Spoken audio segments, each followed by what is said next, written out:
At Drummond Golf, we understand your passion. Nice roll. And that's because every Drummond Golf store is owned and run by a local who loves the game as much as you do. Yeah, it's come off the face really well. Someone who knows where you play and what you need. Oh yeah, looking good. With Australia's biggest range and expert knowledge. Great. Now let's try that putter with this grip. So if you want to improve your game, see your local expert at Drummond Golf.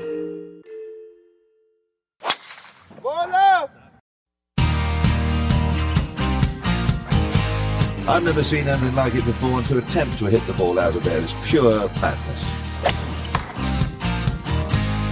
The winner of the gold medal and the champion golfer of the year is Cameron Smith. This is the one that I've always wanted to win since I was a little kid. So it just feels pretty amazing to be able to get it done today. It's amazing that it's my destiny to be the first Aussie to win. Just incredible. Hello and welcome to episode 52 of the Playing from the Tips podcast, which covers all corners of the professional golf world, presented by Golf Australia magazine. Jimmy Emanuel here once again in the host chair as we explore tournaments in New Zealand, America, Saudi Arabia, Singapore and South Africa with the help of the Golf Australia magazine's so-called experts. Our first so-called expert is back on his public golf crusade in light of the survey on the future of Moore Park Golf. That crusader is, of course, golf podcasting doyen and the man running the Women's New South Wales Open countdown clock, Rod Murray. Rod, welcome. Not a dubbo this year. Thank you, mate. Very important subject, Moore Park. Look, hugely. One of the problems with trying to write about it often is we've kind of made all the arguments you're recycling the same thing, but it's important the same messages still go out because they count. You know? Absolutely. Words count in this stuff. Warren Smith posted a snippet of Chris Minz's announcement about what they were doing. And just the language that I don't want to call them anti-golf, but the other side, for one of it, we're retaining Moore Park Golf Course. Well, you're not. You're cutting it in half. You know, we saw this with Clover Moore with the survey they did. Just the manipulation of language to make things sound like they're not. It's really important to call that out. It is disingenuous, completely disingenuous. We'll maybe talk about it a bit more later, but the language in the survey around once we've cut it to 9 holes, what do you want to see? That's right. The opening page is what would you use this area for? Yeah. And you could tick almost every one of those boxes that relates to golf as well, which is an important thing for people to realise. So go and fill out. Sign the petition. Go and fill it out. It really is, because once it's gone, it is gone. Yeah. The third member of our globe-trotting crew wouldn't look out of place at any of this week's tournaments or locales, of course, exclusively in the corporate hospitality tents. I speak, of course, of Adrian Logue, golf's preeminent tipster. Welcome, Logue. Thanks, Jimmy. Preeminent tipster who I think might just be working on his tips as we record. Anyway. Not at all, no. It's just... Did he win one this week? No. Who could have picked any of those winners this week? What a brutal... Tavakanaket. You probably could have said. Paddy Tavakanaket. Still a double is a rare feat as well. No, I didn't see enough nap time headlines around Jake Knapp I've either. seen quite enough. No, I haven't seen enough. Yeah. This week we cover the New Zealand Open, LIV Jeddah, HSBC Women's World Championship, Cognizant Classic and the SDC Championship. But quickly looking back on the week that was, we've already just discussed a little bit. Any highlights? I think Paddy was one. I think the Athena was again an enjoyable showcase of 12 young Aussie women who are coming through, and notably Kelsey Bennett's first win as a pro. I was actually sitting with her when she filled out her player profile and they said, your on-course achievements, and she said, I don't really have any. I'd never won anything. So there you go. A couple of weeks can change that. Yeah. And so a little bit of a different format too, which is a relief. Yeah. Yeah, like you were saying, we were just chatting earlier, Rod, what a grind it is looking at these tournaments every week that they can be a little bit the same. Yeah. Is there some... I watched a good whack of the Athena and it was good stuff, but I just wonder whether 2 days, whether it's maybe too long. There's something really interesting about it that feels like it would fit within another tournament somewhere, but that's hard to do if you're going to have a serious purse. I don't know what the answer is, but I love the idea. I just wonder whether it's... Do you make it a highlight show instead? I'm not sure. Having it live, there's these big gaps between it's a shots and stuff. Tough broadcast. It's definitely a tough broadcast, particularly in the skills challenge where you're rotating one through after another. It's the first time a lot of these players are getting exposure to something like that, so it is a difficult one. The other highlight that we must mention is, of course, Ronald Rugamayo of Uganda. the first Ugandan to make a cut on the DP World Tour, hold the putt and celebrated like crazy. Uganda's chief golf journalist celebrating in the crowd. I was all around it. Yeah. What a class act. I don't know whether you saw any of the interviews with him. It was clearly like a deer in the headlights with the TV and everything, but he was just constantly making the point. This is not about me. This is about golf in Uganda and East Africa. You could see he's genuinely into it. And good luck to him. My friend Isaiah Wasegi at I was going to say at the Afreya Golf Academy will be very, very happy. And that the kids there will be. Yeah. And good to see that the claw grips made it to Uganda as well. Yeah, it was striking actually seeing that. The other way to put that is good to see the yips have made it to Uganda as well. Finally, on last week, before we go into this week, we notched another 5 top 10s. So 30 for 2024 before the end of February. Unmatched pace around the golf podcast tipping world. In Australia, recorded in Sydney. Magazine. We've also had 4 wins this year. Logue continues to drag his feet. 1? I've had 1. Yeah, I think I've had 3. So. Well, I had any winners ever. I think I've had a couple. Why wasn't that Rod continues to drag his feet? Because he's the expected millstone. Okay.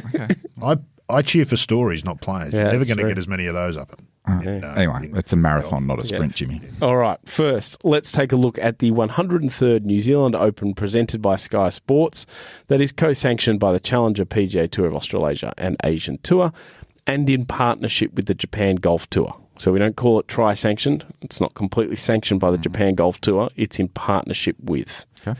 So they get invitee spaces and they do some... You wonder about the meeting that came up with that. What were the issues on the table that led to a partnering arrangement rather than co-sanctioning? It's always been a different arrangement for this event, which is uniquely tri-sanctioned by those 3 tours. You know, looking full marks to the New Zealand Open. They were kind of on the ropes Michael 10 or 12 years ago. They've done an is amazing job. Tournament director resuscitating and that event, a lot of credit to him. Sky Sports sponsor watch. Sky Sports is a TV station, so just in case you're interested. There's not the owner of New Zealand Sky Sports is a member at Augusta, isn't he? Craig Heatley? Is he the one who does the press conferences for? He is, and one of the nicest people in golf, Craig Heatley. Also a member of the Australian, I believe. This is a Pro-Am format with celebrity, in inverted commas for some, amateurs playing alongside the pros. That's targeted at someone we all know. we know some people in the field. It can't be that celebrity. Celebrities headlined probably by Ash Barty and a lot of All Blacks and all that sort of stuff throughout. We're going to see a lot of Ash Barty in the next 10 years playing Pro-Am, Sandbelt Invitations, that sort of thing. She plays a lot of golf. Her and Gary, her husband and caddy to Louis Doblar, is frequent golfers around the world. Played at spectacular Millbrook Resort in Queenstown. The first 2 rounds are played mixed across the Coronet and Remarkables courses. But then on the weekend, after the cut's made, they turned to a composite course. Or a composite, as I like to. Yeah, depending on who you are. In their apparel. Yeah, it's very strange. That is some weird stuff. Blow it up and go, we're going all new routing. And wouldn't it be good if they played a different version on Saturday and Sunday just to really mess with them? Hadn't been played all week. Yeah, like a spare hole. I could do some holes that aren't holes. That would be so good. Now we're getting somewhere. This is just, I think, the second year that Millbrook's going to have the whole golf tournament there. It used to be previously shared with the Hills at times, and while they were finishing the golf course design, it's golf surrounded by mountains, a bit of water goes through, really picturesque sort of stuff, designed by Sir Bob Charles, Greg Turner and Scott McPherson. Played for one of the best named trophies in golf, the Brodie Breeze Trophy. I can't tell you who Brodie Breeze is. Was he a jockey? Good alliteration. Was he a jockey? I Brodie have a Breeze? feeling there's something. Or am I thinking of Scobie Breesley? Is he a jockey? Is there such a thing? Okay. Let's move on. Let's roll ahead. Aussies have dominated this one in the most recent years with 9 of the last 10 champions. The lone Kiwi in that group, Michael Hendry, who will be one of the absolutely massive sentimental favourite this week after his battle with leukemia. Brendan Jones defends his title, and he's going to have a big year in Asia ahead of him, with him sort of approaching that 50 mark, but still very competitive. Field is really, really deep, to be honest, with the 3 tours involved and extended field for the Pro-Am 36-hole format sort of thing. David Micheluzzi back from the DP World Tour. Kazuma Kabori chasing a 4th win in 2024 and his National Open, importantly. Last up winner, Daniel Gale, joined by the likes of Dimi Papadakis, Anthony Quayle, Harrison Crowe, Travis Smythe, Jazz Jane Wattenanond, Stephen Alker, more and Field. more and more. There'll be some good golf. It really is very deep. It'll be very, very good. Interesting to see how Stephen Alker goes against the flat bellies. Yeah. Not much of Steve. There's not much of Steve Alker. He's in pretty good nick himself. Yeah, speaking of older players, shout out to Peter Lonard, who had 59 at Rich River the other day. And was no doubt still not happy. Did he walk off talking about missed putts and stuff that didn't go right? A week and a half before he told me he's quitting. So, anyway. But yeah, it does shape as a very good week. So let's get some tips. Logue. You mentioned him coming back from DP World Tour duties, David Micheluzzi. I think it's the sort of tour. I wonder how he's going to feel about being in the spotlight on a big stage like the New Zealand Open, National Open. If he gets in contention, we'll see. We'll see how that goes. But it's the right moment in his career, I think, to step up to that. And if he was to win, he has gamed the system that he's just starting his DP World Tour card from winning the Order of Merit here last year, and he would probably guarantee himself a start for next year as well. Then he's playing with freedom. That's stuff's smart. important. That's playing smart. Yeah, that is playing smart. Take the pressure off. Rod? Well, before I give you my tip, Brodie Breeze couldn't have been more wrong. He was a golf club maker in Glasgow, and he offered a trophy for the New Zealand Open. Would have been strange if they named the trophy after a jockey, to be fair. That's not to say that he didn't ride horses. Yeah. We don't know that, so I may not be completely wrong. Let's say that he did. Hi, I'm Brodie Breeze. I just got off my horse. Okay, that's the accent the worst I've ever heard. Do you want the trophy? He rode a horse from Glasgow to New Zealand to drop off a trophy. I'm going to go with Michael Hendry because as I said, I like to cheer for the story. And wouldn't it be fantastic? And he's not a long shot. He's playing well since coming back from weekend. Surprisingly well. So that would be fabulous to see. And he's a former winner of the event too. Yeah, not that long ago either. Yeah. And he's my new mental coach, I've told Mike Hendry. Have you? Well, his attitude is obviously magnificent after what he's been through. Yeah. And he's just said a couple of really funny things to me as he's left each day. So I've told him he's my new mental coach. I don't think he's too happy with that. I'm going to go with Anthony Quayle, who going to play in Japan again this year. It's just still looks like he belongs on the biggest stage. Yep. And, he's been not playing the events in Australia. He's been at home practicing on the Gold Coast. So he'll be gearing up, and it's his sort of tournament as well. He fits right into that sort of Pro-Am deal. So It cuts an impressive figure. He does, yeah. What's his moustache situation? Yeah, it's still there. Okay. Yeah, and it's still mulleted in a form. Yeah. Okay. Let's keep moving, and we are going to go to... In the silence of the desert, where time stands still, a journey begins. For years, the road has lingered in darkness and with little hope. But this is a rebirth. As a new road emerges against a backdrop of endless possibilities. Witness the Dance of Redemption. No, that is not the movie trailer for some Mel Gibson Lethal Weapon 11 film. That is the LIV Golf promotional video, I suppose, of what we believe is Anthony Kim. Barely concealed promotion of Anthony Kim. Yeah, obviously no mention of his name. If you didn't see the video, obviously this is an audio medium. It's just got a silhouette, but Greg Norman has posted that just before we've come to record that Anthony Kim is on his way back to LIV Golf Jeddah, that is at Royal Greens Golf and Country Club this week. I hope we don't get a DMCA takedown of this podcast from what we just like LIV's going to ask anybody to take anything down. Doesn't it fit typically with this? This is not unexpected from LIV, but they really have mastered headline making.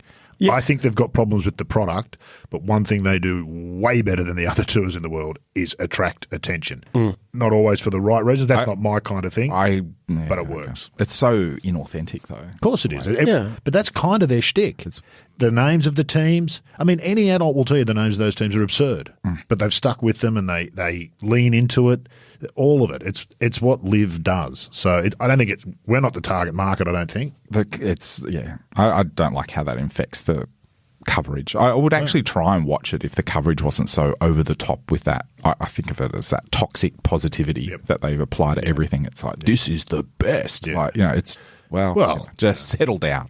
Was it Redemption in the Desert? Is it? Redemption in the Desert? Redemption. That aside, though, what do we expect of Anthony Kim, Jimmy? Which is almost this is a risk, surely. I mean, he hasn't played a golf tournament in 12 years. Yeah, he retired with injury as the primary concern. There was wrist, there was Achilles, and there was other things. Often forgotten and regularly brought up a bit more lately is that he also retired with a significant case of the driver yips. Mm-hmm. And that was really what was the issue around when he retired with injury and was reportedly, given a insurance payout that he couldn't play golf tournaments again. He was not the Anthony Kim that everyone fell in love with when he retired in 2012 or disappeared. Because he was struggling with injury and struggling with his game. What does 12 years away do for a tournament golfer? Who knows? Yeah. You've got to watch that, don't you? Even I'm going to watch, and I'm not a LIV watcher. Yeah, you got to watch. I think so. I mean, it's going to gain a lot of attention. He's going to play as a wild card. So this is this new thing because they've had two players playing as wild cards. He's a wild card, so he's not part of a team. So if he starts shooting in the 90s, he just doesn't have to turn up. Yeah, so they can just announce him. Not committed to having him throughout the year.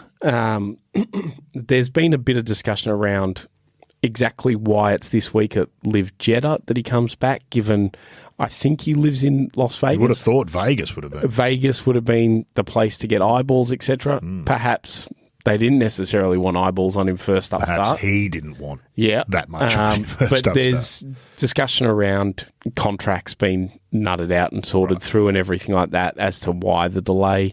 Exactly as you mentioned, Rod, that maybe he or they didn't want eyeballs. Given this is their least attended event, understandably so, in Saudi Arabia. It'll be interesting. It'll get eyeballs. It could either heighten the criticism of LIV's competitive golf aspect by giving a guy who hasn't played golf, or it brings more attention and a storybook comeback as well. So, what it is, no matter for all that stuff, what it is interesting. Yeah. PGA Tour have never done anything like this. It's interesting. Yeah, and the discussion around people saying, PGA Tour would have given him sponsors invites, is probably true. I mean, if he, in the same period, given the interest in every time there's a supposed video of him or sighting, had said, I want to play golf, I think any tour in the world would have given him a sponsor's invite. It does point to the bigger issue, though, doesn't it?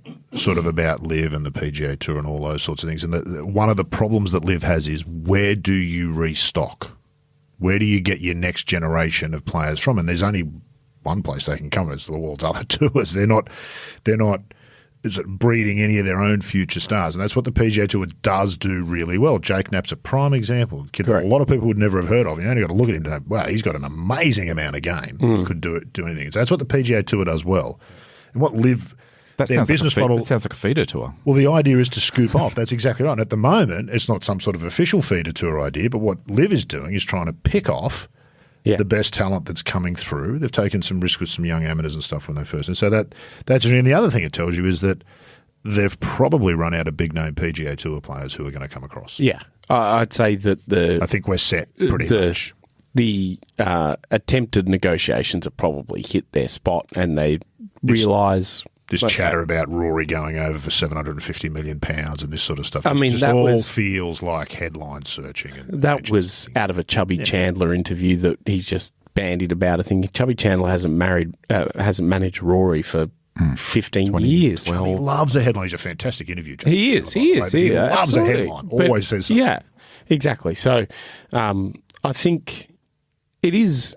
In all honesty, we talk about professional golf is entertainment. This is welcoming that element of it more than anything else ever has. That we're an entertainment product, and people will be entertained by this. So bring it on. Yeah, absolutely. It's a bit like music, isn't it? It's not to everybody's taste, but the music itself has got to be sort of interesting. Yeah, I couldn't agree more. Yeah. And look, I mean, every time there's a LIV event with this podcast, we talk about the field's the same as it is every other week. It's created something interesting to talk about for people like us. So it's got its benefits, I suppose. It's, of course, at Royal Greens Golf and Country Club, which is now becoming familiar after LIV events, Asian Tour events, European Tour events.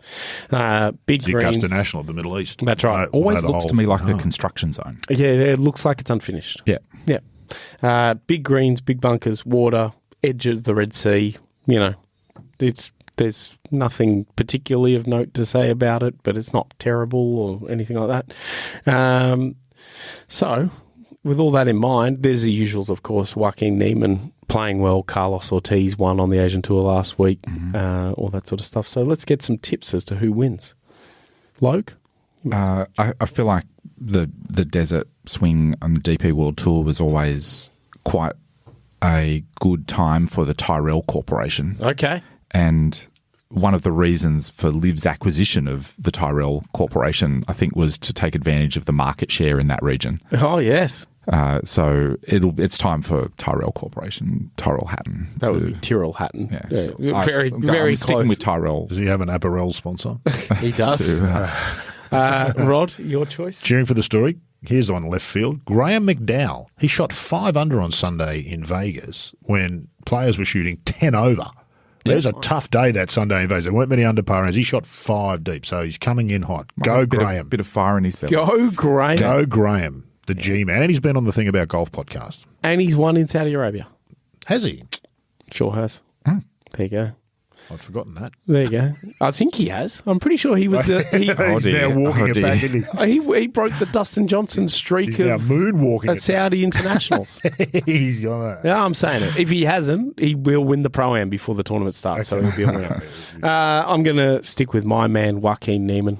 He's just in such good form. Yeah, like he's playing so well. And, you know, good on him getting a Masters invite as well. That's deserved based off. And that it was mentioned... his Australian Open win. I think that was really important. They also had to mention something, and they weren't going to mention LIV, were they? So that had to be something. You know the feeling when your mate's golf ball flies past yours? Or when you're on the green in regulation, but he holds it from the bunker? At Drummond Golf, we get it. That's why we have our lowest price guarantee. As Australia's biggest, you can count on our massive buying power for the lowest prices in golf. But if you do happen to find a lower advertised price, we'll beat it. The Drummond Golf lowest price guarantee. Unbeatable. Conditions apply. Let's return to a relatively local area and go to Singapore and the LPGA Tour's HSBC Women's World Championship and Rod Murray. HSBC's a bank. That's your sponsor watch. We all know done. that. Sweet. The interesting connection here, though, actually, is the former, and I don't know what his title was at HSBC, but Giles Morgan, who used to organise a lot of the golf tournaments in Asia on behalf of HSBC, now hosts an excellent sports business podcast called Are You Not Entertained? If you're interested in sports business, he gets a lot of golfers on there as guests and whatnot. Are You Not Entertained? Go and have a listen to it, Giles Morgan. Should have been a journo. He's really good interviewer. This is actually really... He obviously realised there was more money in banking in the golf tournament. But anyway. Not sure why he got out. He's an interesting character. This is quite the prestigious tournament. It's got a fantastic list of winners. It's the same as last week. It's a limited field, top 60. Here's how hard it is to get in. Emily Pedersen finished tied 7th last week, 3rd on the reserves list. Tough scene. Tough scene. I mean, it would want to be, given they're claiming the title world champion. Absolutely, and they do try to live up to it. There's been some fabulous moments. Everybody Asia's major, they call it. Well, and it kind of is. It kind of is. Telling the truth. This is worth watching. Everyone remember Paul Creamer's putt across the green for eagle there. I think that might have been at the other course. This one, what's it called? Sentosa. Sentosa's got 2 courses. This is the Tanjong course. The the other one is the Serapong. Most people will be familiar somewhat with the Serapong. They play the Singapore Open there and have done for a long time. But this course, they blew it up completely, moved lakes, did all sorts of stuff in 2016. So it's kind of a different course. It's proved pretty good. The LPGA puts on, I think, week in, week out, probably consistently the best show in terms of golf and competitive golf for the most part. They've really shone the last 2 weeks with Paddy Tavatanakit. That's been a terrific storyline. So I think the storylines will continue this week. You've got 7 of the top 10 players in the world teeing up. You don't fluke your way there. They're stars for a reason, so good quality golf. Missing from the top 10 will be Nelly Korda, Charlie Hull and Ataya Titikan. So not sure why they're missing it, but there you go. You do have Celine Boudreau. Minjee Lee is back. One of 4 Australians in the field. You've got Steph Kyriakou, Hannah Green and Sarah Kemp as well. I reckon 2024 is going to be the year of Lydia Ko again. So I'm going with Lydia Ko to win this week. Nice. Okay. Logue? I just wanted to ask though, Rod, what's the trophy like? Do they need a trophy? You need a trophy? I haven't had a look. What are That's you a Brody Breeze callback joke from earlier Oh, in the right. show. Yeah, okay. I'm Brody Breeze.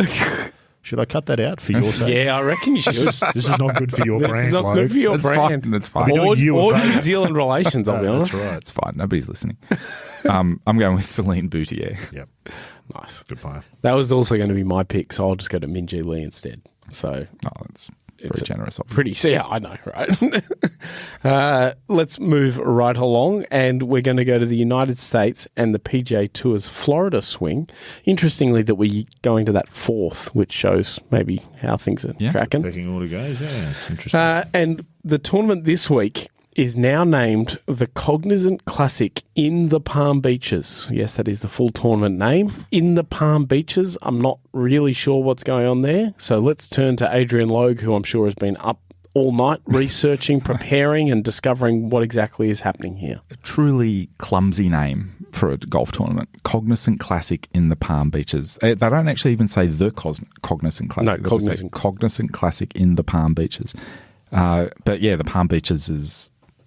best I can ascertain, it's like a loose conglomeration of resorts and parts of a region in South Florida. It's very. Have you got any idea what the Palm Beaches is? You don't seem to. I've read almost everything on their website, and I still can't really tell you. It's a region in South Florida with a bunch of quote unquote cities in South Florida. A lot of them have got beach in the name, and they're somehow formed into some sort of a travel consortium. Right. Okay. It's a little bit like the Sandbelt, but dialed up to 11. Like that's the best analogy I can give you, which is useless information anyway. The Palm Beaches, there you go. And Cognizant, this is going to be even less useful. But Cognizant, I think we've all heard of Cognizant, right? Because they've sponsored a lot of stuff. Oh, yeah. I mean, Oh, as a sponsor, right. Yeah, I thought you meant as a company. Yeah, no, yes, heard the name. This isn't going to help, but they help transform and modernize technology, reimagining processes and transforming experiences so that they stay ahead in a fast-changing world. There's a lot of doing words in there. Yeah. Well, you've got to stay ahead in a fast-changing world. And you know what? I'm just going to have a little crack at them. Oh. The website is full of, it's immediately full of AI stuff and everything. And what a load of nonsense that is. The AI is not a load of nonsense. But does Cognizant have doing anything significant in AI? No. God, no. They're just putting AI up on their website. I guarantee you that they had blockchain up there a week ago. You don't get this on a golf NFTs podcast. and things like that. You don't. It just, these big consultancies, they just immediately jump on every bandwagon, and then they have this little list of services somewhere in the website, and it included Internet of Things still, and just We've hit a Logue sweet spot. We have, yeah. they accumulate every little Can I tell you something buzzword until it's just overflowing with buzzwords, and that's it. They pretend that they can do all of this stuff, and it really starts. Do you know what they can do? It pisses me off. They can be the fill-in sponsor of what used to be the Hodner Classic, which is probably the more pertinent detail rather than that. It's for another time, but it does raise the question, what does sponsoring a golf tournament do for sponsors? I'm often intrigued about what do Corn Ferry do? Anyone know? One of the most used terms in golf. Corn Ferry is insurance, is it? I didn't know. I wonder how many people do know. Some sort of superannuation type of... Yeah. It'd be interesting to speak to somebody who specialises in that, and how do you make the money you've spent on that? They would have spent, what, $15 million for the week this week? What are they getting for that? There must be something in it. I'd be really intrigued to find out, because you had to go digging. They're getting a feature sponsor watch on this show. They've got 3 minutes of Logue's time, which doesn't come cheap. And I did wake up this morning, one of the first tweets I saw was from Jared Hitchcock, who we all enjoy, saying, still no idea what this mob does. So, about Cognizant. Get on with it. I've got to get to school. Let's go. So it's being played, it was the former Honda Classic. It's been played at the same place, the PGA National Resorts Champion course, which was originally Tom Fazio and George Fazio. They designed it for major tournament play, apparently, but Jack Nicklaus redesigned it in 2014 for PGA Tour play, and it features the bear trap. This is the course with the bear trap. Do they ever mention one of the toughest stretches in golf? No, you wouldn't know. You never see there's a statue of a bear too. You wouldn't know if you didn't. Yeah. The field includes Rory McIlroy, significantly, Matt Fitzpatrick, Ricky Fowler is being featured as a headline in this, and defending champion Chris Kirk. Australians in the field include Minwoo Lee and Aaron Baddeley. I say include, but that's it. That's just those two. Include and conclude with Aaron Baddeley. Cashmere Keith Mitchell's in the field as well, which I'll probably mention every week that he's in the field. But my pick is going to be Tom Hoagie. Oh, nice. Currently 16th in the FedEx Cup and ascendant. Ascendant, yeah, absolutely. There's Ascendant LPGA is a tournament as well, just while we're on sponsors. Rod, a pick from you? We are unquestionably inching towards another European Tour graduate win. These guys are dragging each other along, I think. He's about to steal my pick. Am I? I doubt it. I'm going to stick with Nikolai Højgaard, who I picked last week, who had a good opening round and then plummeted through the field. But this week, his brother's on a sponsor's invite, so it will be happy families for the Højgaards, and a happy Højgaard is a dangerous Højgaard. I'm going to go with Nikolai. Okay, I thought you were just going to throw out the generic Højgaard. I thought you were going to and go. Yeah, I thought it was going to be a plot twist and go with Rasmus there for a second. But. I am going to go with another DP World Tour graduate, Ryan Fox. Yep, I thought about it. It is huge for him to miss the New Zealand Open. Yeah, it was. They gave him every opportunity to stay and play and get in there, and he's very upset not to be playing. It's the first one he's missed in quite some time, so it means a big deal to him to miss that, which kind of thing that sparks players to play well elsewhere, I think. Absolutely. And this is the sort of golf course that suits him down the ground too. Bear trap. Please. And ain't catching no fox. Oh, yeah. He'd wrestle a bear. Oh, nice. Yeah. Nice. Thanks. Okay. Isn't it interesting, Jimmy? It's a testament to Ryan Fox himself. Very little criticism that I've seen of him missing. Everyone's like, that's fair enough, Ryan. Yeah. You've been a great supporter. Go ahead. It's understandable. It's right up against the PGA Tour event early in the season when he's playing for the first time and he's trying to keep his card. Yep.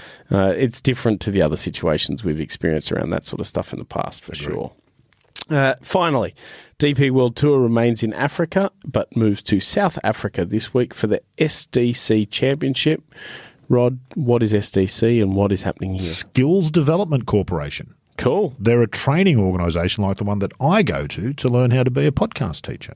So maybe little Roddy could go on an excursion to South Africa. Maybe that could be a field trip. It must be more lucrative, I suspect, in South Africa than it is here, because I don't know that my training school could afford to sponsor a golf tournament on the DP World Tour. But anyway, played at St Francis Links. It's a Jack Nicklaus design. It's a little inland from the coast, a housing estate. It's one of a number that Nicklaus has done there in South Africa.